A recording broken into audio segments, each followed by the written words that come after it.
I committed my crime of taking out the important political slogan from the staff-only area of the Angakdo International Hotel. Please, act to save me. 저를 살려주시죠.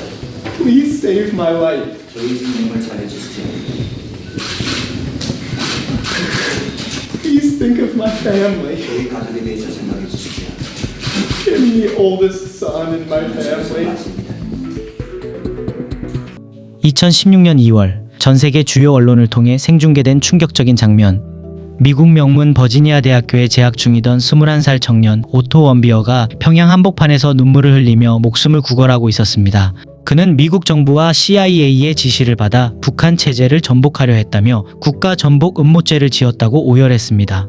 누가 봐도 북한 당국의 협박과 강요 아래 짜인 연출극이었습니다. 그러나 북한 최고재판소는 기다렸다는 듯 그에게 노동교화형 15년이라는 가혹한 중형을 선고합니다.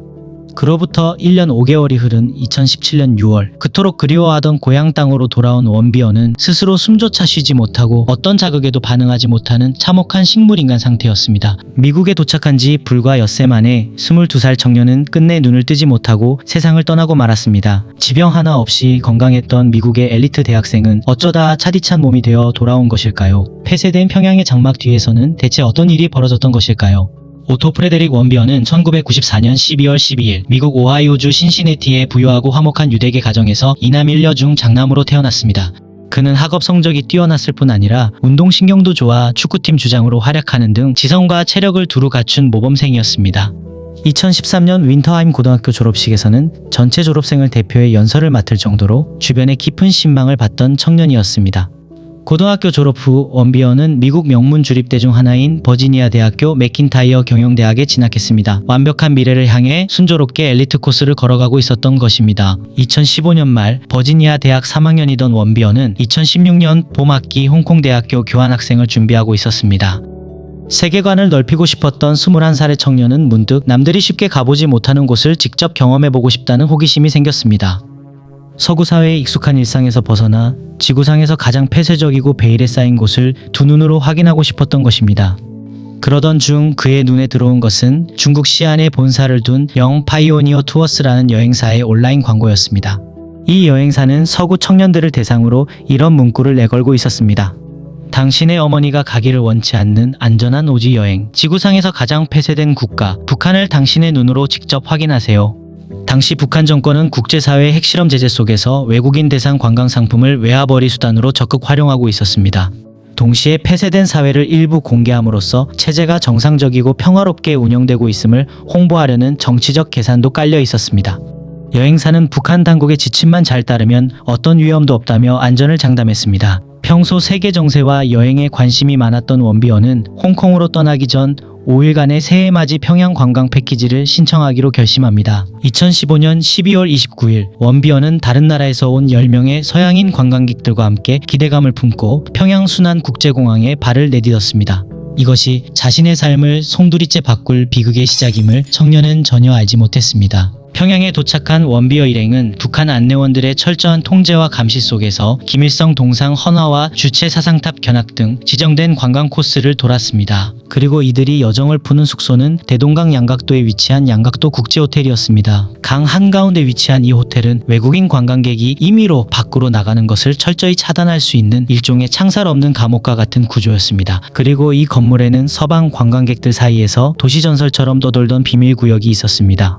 엘리베이터 버튼에도 존재하지 않는 곳, 바로 5층이었습니다. 양각도 호텔 5층은 일반 투숙객의 출입이 엄격히 금지된 직원 전용 공간이었습니다. 실제로는 투숙객의 방을 도청하고 감시하는 국가보위성 공작원들의 상주 공간이자 각종 체제 선전물이 빽빽하게 붙어있는 사상교육 구역이었습니다.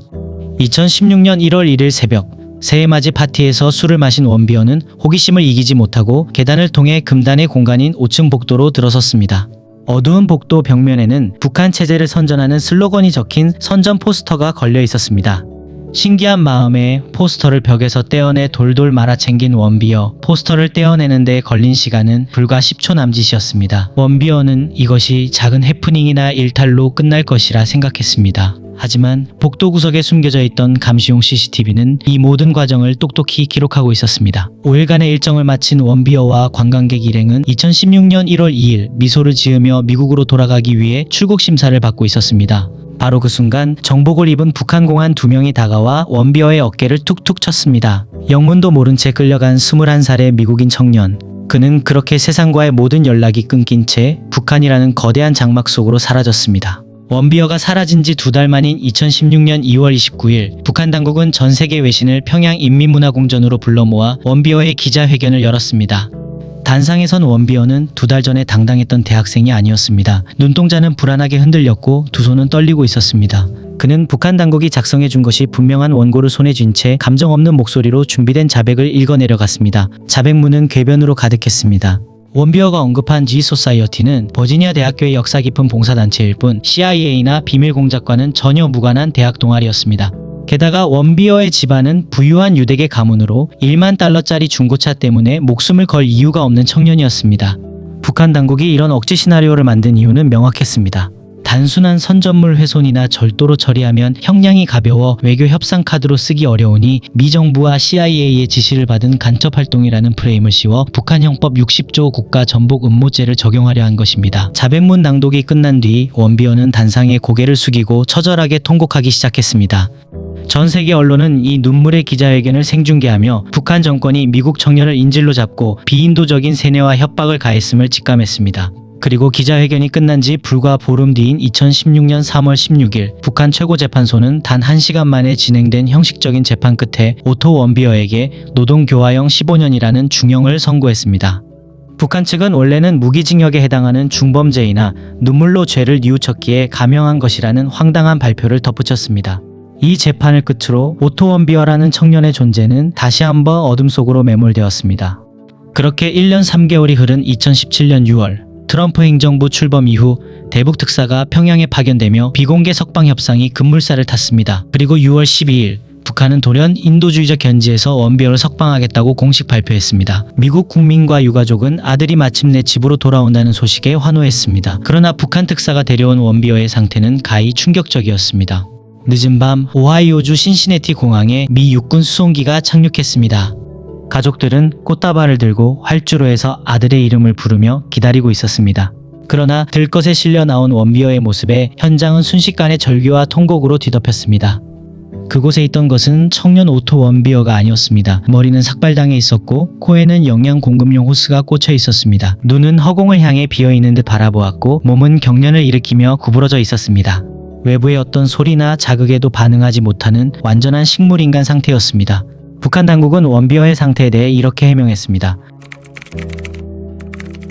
그러나 신시내티 주립대 병원 의료진이 정밀 검사를 실시한 결과 북한의 해명은 사실이 아니었습니다. 혈액과 체액 검사에서는 보툴리누스 중독증의 흔적이 전혀 발견되지 않았습니다.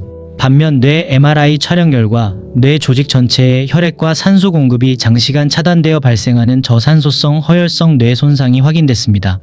법의학적 관찰에서도 아랫니 2개의 위치가 억류전과 크게 달라져 있는 등 신체에 강한 물리적 충격이 가해졌던 흔적이 드러났습니다. 미국 의료진과 법의학자들은 뇌 손상이 진행된 정황을 토대로 원비어가 2016년 4월경 이미 심각한 가혹행위나 그로 인한 충격으로 혼수 상태에 빠졌을 것으로 결론지었습니다. 즉 북한 당국은 노동교화형을 선고한 직후 원비어에게 무자비한 신문과 폭행을 가했고 그가 식물인간 상태에 빠지자 이 사실이 외부에 알려지는 것을 막기 위해 1년 3개월 동안 은폐하며 방치했던 것입니다. 2017년 6월 19일 오후 2시 20분 오토 원비어는 가족들이 지켜보는 가운데 끝내 의식을 회복하지 못하고 생을 마감했습니다.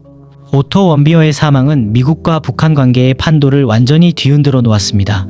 미국 정부는 즉각 자국민의 북한 여행을 전면 금지했고 북한을 9년 만에 다시 테러 지원국으로 재지정하며 강력한 경제 제재를 가했습니다. 순수한 호기심에서 시작된 5일간의 평양 방문은 잔혹한 독재 정권의 그늘 아래서 차디찬 몸이 되어 돌아오는 비극으로 끝이 났습니다. 그가 세상을 떠난 지 여러 해가 지났지만 이 사건이 남긴 경고는 여전히 유효합니다. 인권과 자유가 말살된 체제가 한 인간의 존엄성을 어디까지 짓밟을 수 있는지 우리가 오토 원비어라는 청년의 이름과 그가 겪었던 비극을 결코 잊지 말아야 하는 이유가 바로 여기에 있습니다. 그때 그 시간에 오늘은 여기까지입니다.